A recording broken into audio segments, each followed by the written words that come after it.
예수님께서 회당장 야이로의 딸을 살려내신 사건입니다. 21절에 보시면 예수께서 배를 타시고 다시 맞은편으로 건너가시니 큰 무리가 그에게로 모이거늘 이에 바닷가에 계시더니, 그 직전에 예수님께서는 가다라 지방에 계셨죠. 가다라 지방 사람들은 대리떼가 몰사하는 것을 보고 예수님을 그 땅에서 떠나달라고 부탁을 했습니다. 그래서 다시 배를 타고 갈릴리 호수를 건너서 본래 계시던 가버나움 지역으로 오셨습니다. 가버나움에서는 가다라 지방과는 달리 많은 사람들이 예수님을 환영하고 기다리고 있었어요. 그 중에서도 가장 애타게 예수님을 기다린 사람은 가버나움의 회당장 야이로입니다. 22절 말씀해 보시면 회당장 중에 하나인 야이로라 하는 이가 와서 예수를 보고 발 아래 엎드려 간곡히 구하여 이르되, 가버나움이라는 곳은 당시로서는 큰 도시였어요. 그래서 대회당이 있었습니다. 대회당에는 여러 명의 장로들이 있었어요. 그 장로들 중에 3명이 회당장을 맡고 있었는데, 오늘 말씀해 보면 회당장 중에 하나인 야이로 이렇게 말씀하고 있죠. 회당장은 회당을 관리하고 예배 순서를 정하고 또 예배 담당자를 정하는 이런 일들을 담당을 했습니다. 야이로라 하는 이 이름은 구약 성경에는 야일이라는 이름으로 나타나죠. 야일은 므낫세의 아들입니다. 그래서 이 므낫세의 아들 야일이 정착한 지역을 보면은 바산 지역이에요. 갈릴리 호수 북쪽 지역인데, 그 지역에 그 야일의 후손인 똑같은 이름의 야이로가 등장을 해요. 그리고 그는 회당장이면서 또한 신실한 사람이었어요. 그래서 어떤 면에서는 그 정복자 야일의 후손 야이로가 믿음의 정복자가 되었다, 이렇게도 얘기를 합니다. 이 야이로가 예수님 앞에 와서 무릎을 꿇었어요. 예수님 앞에 무릎 꿇는 것은 대단히 자기를 낮춘, 굴복하겠습니다 하는 표시예요. 유대인의 지도자였던 회당장 야이로가 어떻게 갈릴리의 나사렛 목수에게 무릎을 꿇었을까? 아마 이 야이로는 회당에서 예수님께서 가르치시는 말씀들을 이미 경청을 했어요. 그리고 주님께서 일으키신 기적도 여러 차례 목격을 했습니다. 이분이 진짜다. 그래서 그는 예수님에 대한 경외심을 가지고 예수님 앞에 자기의 사정을 얘기를 하려고 한 거죠. 왜냐하면 그는 지금 굉장히 위급한 상황이 있었습니다. 외동딸이 죽어가고 있었어요. 23절에 보면 내 어린 딸이 죽게 되었사오니 오셔서 그 위에 손을 얹으사 그로 구원을 받아 살게 하소서 하거늘. 죽게 되었사오니라는 이 표현, NASB라고 하는 영어 성경에 보면은 at the point of death라고 표현했습니다. 죽음의 시점에 도달해 있다는 얘기예요. 1분 1초가 급한 상황이죠. 숨을 거두기 직전입니다. 그래서 어서 빨리 오셔서 내 딸에게 손을 얹어주시고 고쳐주세요. 이때에 야이로의 딸의 나이는 12살이고 또 그는 외동딸이었어요. 야이로가 예수님을 만나는 동안 여기 다른 사건이 또 하나 있었죠. 혈루증의 여인을 고쳐준 사건이 그 사이에 있었는데, 이 지체되는 시간 동안에 집에서 절망적인 소식이 들려왔어요. 야이로의 딸이 죽었다는 겁니다. 35절에 보면은 아직 예수께서 말씀하실 때에 회당장의 집에서 사람들이 와서 회당장에게 이르되 당신의 딸이 죽었나이다. 어찌하여 선생을 더 괴롭게 하나이까? 야이로가 예수님을 모시러 온 사이에 그 지체하는 시간에 야이로의 딸이 그만 세상을 떠났습니다. 이 야이로의 가족들은 예의 바른 사람들이죠. 그래서 이제 딸이 죽었으니까 예수님을 모셔오지 마세요. 예수님께 고통을 드리는 겁니다 하면서 사양을 했죠. 이런 절망적인 상황을 어떻게 할 것인가? 아무리 기적을 행하는 예수님이라 해도 이런 상황을 어떻게 해결해 주실 수 있을까? 예수님은 두 가지 죽음의 도전을 받으셨습니다. 바로 앞선 장면에서는 영적 사망자죠. 귀신 들린 사람, 살아있으나 인격이 말살당하고 삶을 빼앗긴, 그래서 실질적으로는 죽은 것과 같은 그런 사람의 직면해 계시고 또 그 죽음을 해결해 주셨어요. 근데 이제는 야이로의 딸, 이제는 육체의 죽음, 사람들이 절대 건널 수 없다고 생각하는 육체의 사망이라고 하는 도전 앞에 놓여 있는 것입니다. 그래서 우리 주님께서는 영적인 죽음도 해결했을 뿐만 아니라 이제 육체적인 죽음을 어떻게 해결해 주시는지를 우리에게 보여주고 계십니다. 우리 주 예수 그리스도는 영적 사망에서 우리를 건지시는 구주시며 육신의 사망에서 우리를 건지시는 주님이십니다. 주님은 먼저 야이로에게 부탁을 하셨어요. 36절에 보시면은 예수께서 그 하는 말을 곁에서 들으시고 회당장에게 이르시되 두려워하지 말고 믿기만 하라 하시고, 두려워하지 말아라, 믿기만 해. 뭘 믿으란 얘기죠? 야이로의 딸은 이미 죽었습니다. 그러면 죽은 딸을 살아나리라는 걸 믿으라는 얘기인가요? 아니면 예수님이 살릴 것을 믿으라는 얘기인가요? 그렇죠. 이 두 가지가 다 포함된 얘기예요. 내 딸은 살아날 거야 라는 믿음, 내가 살릴 것이라고 하는 우리 주님을 믿는 믿음, 이 두 가지 믿음을 주님이 요구하신 겁니다. 나만 믿으면 돼, 그러면 죽어도 살아나 라고 하는 이런 말씀이죠. 실제로 이 말씀을 주님이 하셨어요. 요한복음 11장 25절에 보면은 예수께서 이르시되 나는 부활이요 생명이니 나를 믿는 자는 죽어도 살겠고 무릇 살아서 나를 믿는 자는 영원히 죽지 아니하리니 이것을 내가 믿느냐. 주님은 영적으로 살리시는 분이고 육신적으로도 살리시는 분이에요. 나를 믿는 자는 영혼도 살고 육신도 산다 라는 주님의 말씀이죠. 내가 믿느냐? 이렇게 물으셨습니다.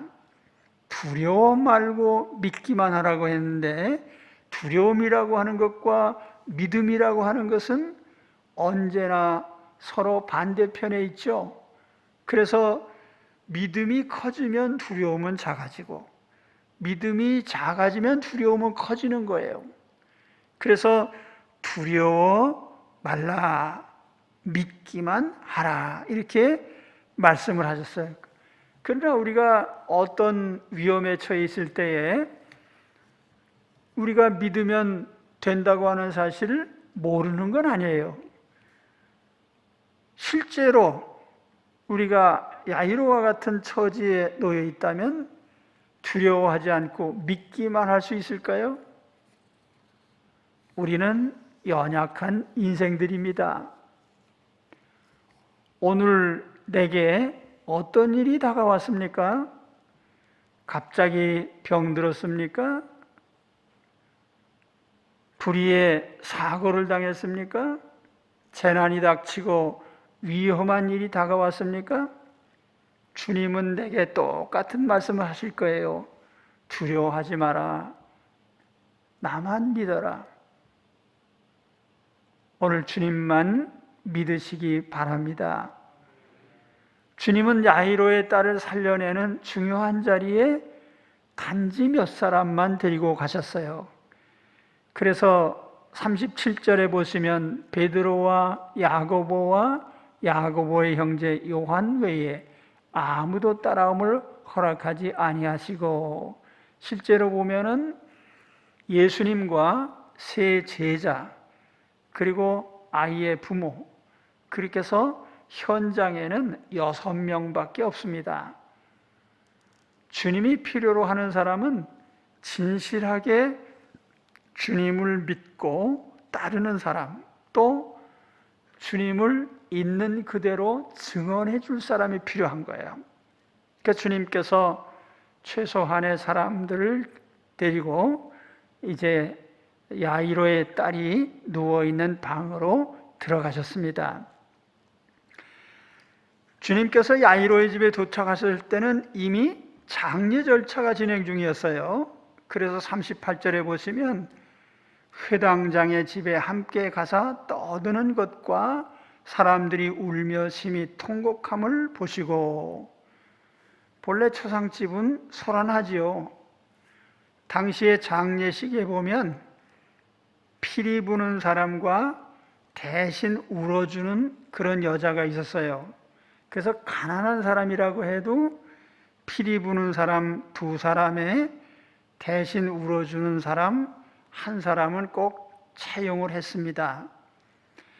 그래서 그 죽음의 슬픔을 이렇게 표현을 한 거죠. 그런데 야이로는 대회당의 회당장이에요. 아는 사람도 많이 있었을 것이고, 그의 외동딸이 죽었기 때문에 이웃에서도 많은 사람들이 함께 애도하고 슬퍼해 줬어요. 그런데 주님께서 이런 현장의 상황을 보시면서 전혀 거기에는 관심이 없었어요.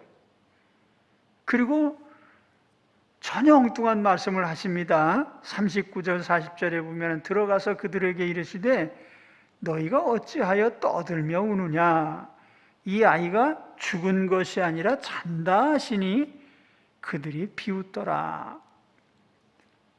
주님은 아이가 죽은 것이 아니고 잔다고 하셨어요. 그러면 주님께서 이 아이가 죽은 것을 모르셨을까요? 그건 아니죠. 주님은 분명히 아이가 죽은 것을 아셨습니다. 그렇다고 아이가 기절했다는 뜻도 아닙니다. 정말 죽었어요. 그러나 주님은 죽음을 죽음으로 여기지 않으시고 잠으로 여기셨습니다. 여기에 죽음을 바라보는 우리 주님의 관점, 또 우리 그리스도인들의 관점이 들어있는 거예요. 죽음은 죽은 것이 아니고 자는 거예요. 죽음이란 것이 사람에게는 건너지 못할 강이죠. 그러나 잠자는 사람을 깨우는 것 가벼운 일이죠. 주님께는 죽음이 그렇단 얘기예요. 죽음은 인간에게는 건너지 못하는 강이지만 주님에게는 잠을 깨우는 정도의 가벼운 일인 것입니다. 실상 죽음과 잠은 비슷해요. 죽은 사람이나 잠자는 사람이나 모든 활동이 중단됩니다. 말도 하지 않고 식사도 하지 않고 사람도 만나지 않고 일도 하지 않고 그냥 가만히 아무 일도 하지 않고 누워있죠. 그런데 죽음과 잠이 다른 것은 잠은 다시 깨어날 수 있다는 거죠. 잠자는 사람은 심장이 뛰고 숨을 쉬고 잠에서 깨어나면 다시 정상으로 돌아옵니다. 그러나 죽은 사람은 다시 일어나질 못하죠. 깨나지 못하죠. 그래서 주님은 죽은 사람을 깨우실 수 있기 때문에 잔다고 표현한 거예요. 사실 안 믿는 사람들도 죽음을 잔다는 표현을 써요. 영면을 했다 이런 말 쓰죠. 영면이라는 건 영원히 잔다는 얘기예요. 근데 그거는 시인이나 철학자가 하는 상당히 추상적인 표현이죠. 다시 일어나지 않고 영원히 결별하는데 그걸 영면이라, 영원히 잔다 이렇게 그냥 표현을 한 것뿐이에요. 근데 사실 다시 깨어나지 못할 것 같으면 그거는 영면이 아니죠. 자는 게 아니죠. 그냥 소멸하고 없어진 거죠. 그러나 주님께는 모든 사람을 무덤에서 일으키실 수 있기 때문에 잠을 잔다 이렇게 표현한 겁니다. 성경의 관점은 언제나 동일합니다. 죽음을 잠자는 것으로 봐요. 야곱은 세상을 떠나면서 가족들에게 나 잠시 누울게, 잠시 눕겠다고 합니다. 눕는다는 단어는 잠시 쉬거나 잠을 자기 위해 눕는 것을 의미해요. 하나님께서는 모세의 죽음을 가리켜서 조상들과 함께 누웠다, 그렇게 신명기 31장 16절에 표현을 합니다. 누가는 스데반의 순교를 기록하면서 그가 자니라 이렇게 표현을 했습니다. 예수님께서 나사로의 무덤으로 가시면서 나사로를 깨우러 가자 그랬더니 사람들이 비웃었죠. 그런데 도마가 예수님을 따라가면서 우리 주님과 함께 죽으러 가자 그랬어요. 맞아 죽으러 가자 그 말이에요. 죽은 사람을 깨우러 간다고 하니 반대자들이 그걸 보고 만일 주님이 살려내지 못하시면 맞아 죽는 거예요. 사기꾼이니까. 그래서 도마는 예수님께서 나사로를 살리러 가시면서 깨우러 가자고 하니까 맞아 죽으러 가자 그렇게 얘기를 한 거예요. 죽을 땐 죽어도 주님과 함께 죽자 그 얘기예요. 믿음은 없어도 그래도 의리는 있어요. 근데 주님은 정말 깨우러 가신 거죠. 우리 그리스도인들이 죽는 것은 잠을 자는 겁니다. 왜냐하면 다시 일어나기 때문입니다. 그래서 주님께서 분명히 말씀하세요. 이를 놀랍게 여기지 말라. 무덤 속에 있는 자들이 다 그의 음성을 들을 때가 오나니 선한 일을 행한 자는 생명의 부활로, 악한 일을 행한 자는 심판의 부활로 나오리라. 우리는 육체적으로 죽으면 무덤에 장사됩니다. 그러나 세상 종말에 주님이 다시 오시면 각 사람을 깨우십니다. 자, 이제 그만 자고 일어나라. 주님이 이렇게 말씀하시면 우리는 잠깐 자고 일어나는 사람처럼 다 일어날 것입니다. 할렐루야. 그러므로 우리는 죽음을 두려워하지 말아야 돼요. 죽음은 잠시 자는 거예요. 다시 일어나기 위해 눕는 겁니다. 다시 일어날 준비를 하고 무덤에 두시기 바랍니다. 주님은 아이의 시신 있는 방으로 들어가기 전에 그곳에 있는 사람들을 다 내보내셨어요. 몇몇 측근들만 보도록 하셨죠. 40절에 보시면 예수께서 그들을 다 내보내신 후에 아이의 부모와 또 자기와 함께한 자들을 데리시고 아이 있는 곳에 들어가서 주님께서 살려내신 과정을 보세요. 마가는 이 장면을 아주 자세히 묘사를 합니다. 42절에 보시면 그 아이의 손을 잡고 이르시되 달리다금 하시니 번역하면 곧 내가 내게 말하노니 소녀야 일어나라 하심이라. 소녀가 곧 일어나서 걸으니 나이가 12살이라. 먼저 주님은 그 아이의 손을 잡으셨어요. 구약의 레위기에 보면 생체에 대한 계명 중에 시신에 접촉하는 것을 부정하게 여겼습니다. 그런데 예수님께서 죽은 아이의 손을 붙잡으셨어요. 마치 산 사람의 손을 잡듯이. 랍비로 대접받는 주님께서 시체에 손을 대신 것은 유대인 계율에 어긋나는 거예요. 그러나 주님은 시체에 손을 대신 게 아니에요. 잠깐 잔다고 하셨잖아요. 아이의 손을 잡았을 때에 그는 다시 살아나게 됩니다.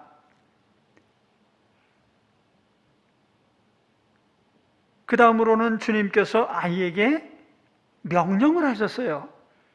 달리다 굼, 달리다 굼. 이게 당시 유대인들이 사용하던 아람어인데 소녀야 일어나라 그런 뜻이에요. 소녀야 일어나라. 주님이 말씀하시니까 이 소녀가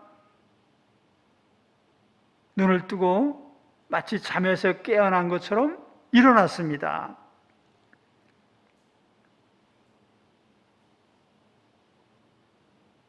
달리다 굼.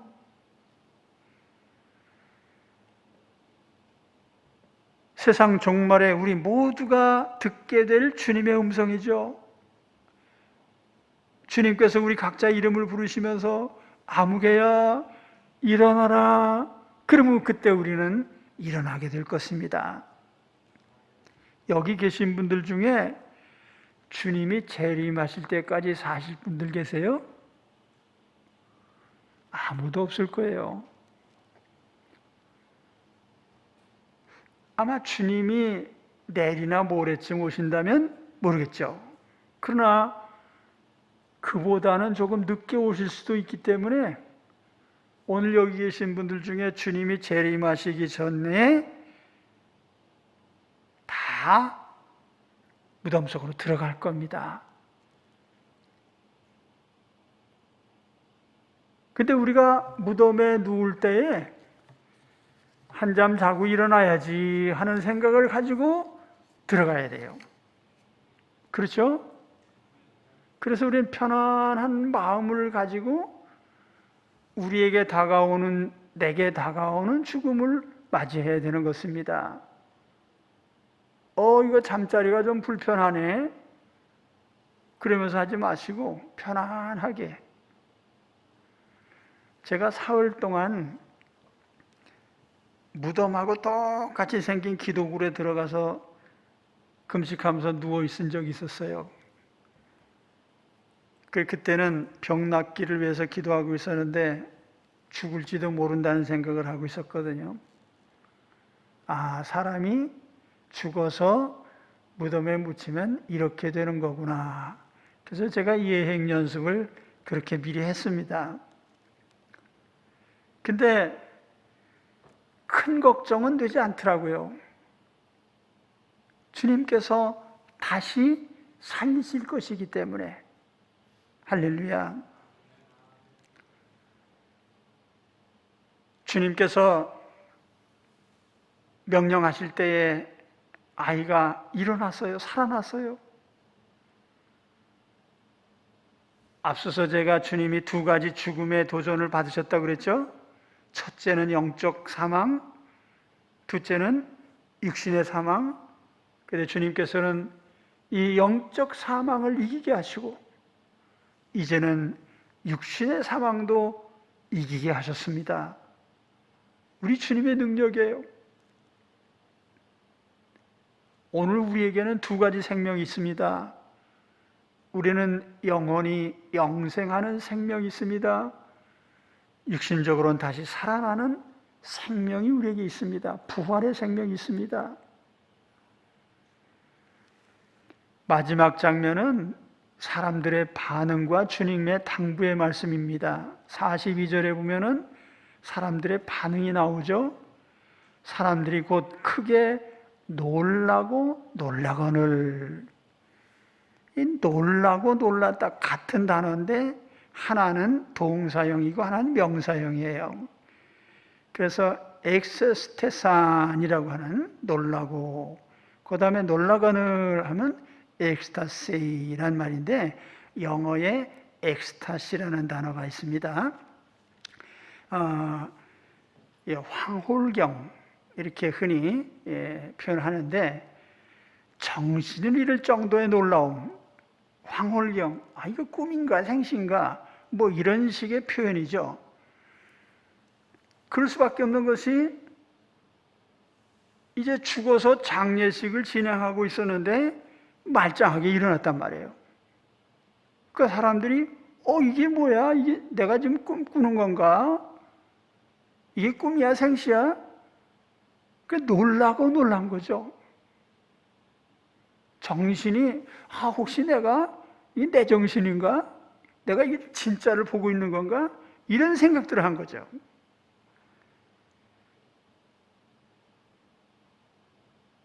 아마 우리도 부활할 때 그런 감격이 있을 줄 믿습니다. 이게 꿈이야 생시야 하면서 다 일어날 줄 믿습니다. 그 두 번째 주님의 당부의 말씀인데 두 가지를 당부하셨어요. 예수께서 이 일을 아무도 알지 못하게 하라고 그들을 많이 경계하시고, 첫 번째는 이거 아무한테도 알리지 마. 그 6명밖에 없었거든요, 주님을 포함해서. 근데 이거 정말 알리지 말라고 한 얘기는 아니에요. 한시적인 명령이죠. 왜냐하면 이 사건에 대해서 마태는 이렇게 기록을 해요. 그 소문이 온 땅에 퍼졌다. 그건 소문 낸 거죠, 뭐. 근데 그 당시로서는 이 사실을 이제 우리가 몇 구절 뒤에 가서 보면은 예수님 고발자들이 나와요. 이 사람들이 예수님께 어떤 도전을 할지 모르니까, 공격을 해올지 모르니까 불필요한 공격을 만들어내시지 않으시려고 잠시 조용히 해라 이렇게 말씀하신 거죠. 우리는 주님께서 우리에게 주신 그 큰 은혜에 대해서 항상 널리 많이 알려야 돼요. 주님을 알리는 사람들이 되셔야 돼요. 내가 체험한 것을 알리는 것은 당연하죠. 두 번째 당부의 말씀은 소녀에게 먹을 것을 줘라. 이에 소녀에게 먹을 것을 주라 하시니라. 어떤 주석가가 이 구절을 해석하면서 재미난 표현을 했어요. 죽었다가 살아난 것에 너무 놀래서 애가 굶은 것도 모르고 있었다. 정말 그런 것 같아요.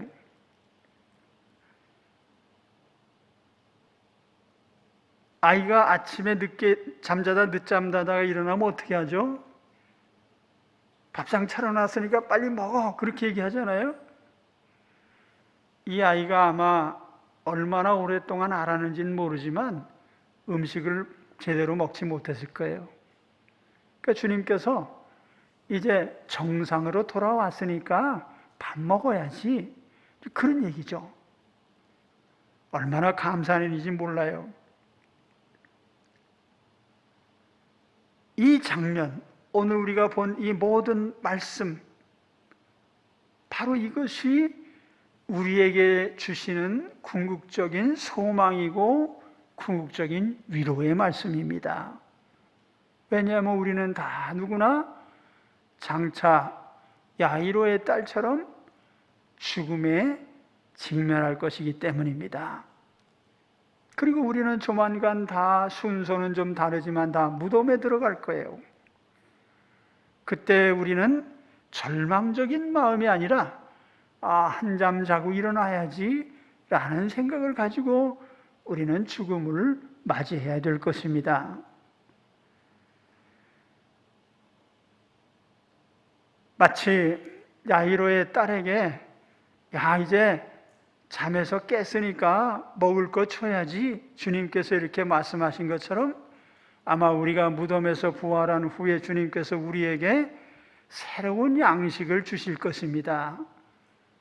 그때 주님 앞에 새롭게 일어날 우리 자신의 부활의 소망을 보시면서 오늘 우리가 죽음에 대한 공포심이나 두려움이 아니라 오히려 부활에 대한 소망과 주님이 일으켜주시는 이 믿음을 가지고 주 안에서 담대히 사시는 우리 모두가 되시기 바랍니다. 특별히 요즘처럼 죽음을 두려워하는 시기가 없어요. 모든 사람들이 죽음 앞에 공포심을 갖습니다. 그러나 우리 그리스도인들은 그렇게 사는 사람들이 아니에요.